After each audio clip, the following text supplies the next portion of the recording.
ছিল, কিন্তু সে তার শরীর দিয়ে দেয়ালে আঘাত করেছিল। তারা ভেবেছিল তারা কিছুই করছে না। কিন্তু ৩ দিন এবং ২ রাত কঠোর পরিশ্রমের পর তারা দেয়ালে একটি গর্তের আঘাতে আঘাত করেছিল। সেই সময় কারারক্ষী এটি জানতে পারেনি এবং সে তাদের আচরণে হেসেছিল। সে এতটাই রেগে গিয়েছিল যে পরের দিন সে তার সমস্ত বন্ধুদের ডেকেছিল।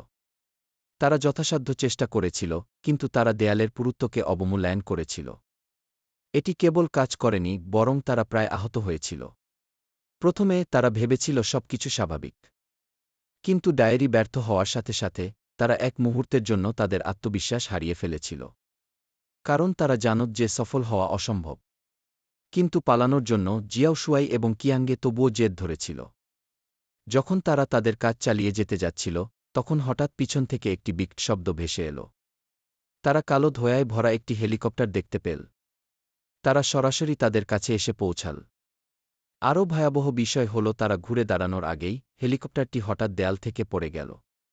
সৌভাগ্যবশত রক্ষীরা নিরাপদে ছিল। আরও আশ্চর্যজনক বিষয় ছিল যে তারা অর্ধবছর ধরে লড়াই করেছিল এবং শিকারের জন্য অধীর আগ্রহে অপেক্ষা করেছিল। কিন্তু এই মুহূর্তে শিকার শুরু হয়েছিল এবং দ্রুতই পতন ঘটে। কারণ তারা অনেক দিন ধরে বাইরের পৃথিবী দেখেনি, তারা আসল জায়গায় আটকে ছিল। যতক্ষণ না লোকটি হঠাৎ চিৎকার করে উঠল, ততক্ষণ পর্যন্ত সবাই এক মুহূর্তের জন্য বাইরে ছুটে গেল। অবশেষে তারা সব কাজ শেষ করে ফেলল।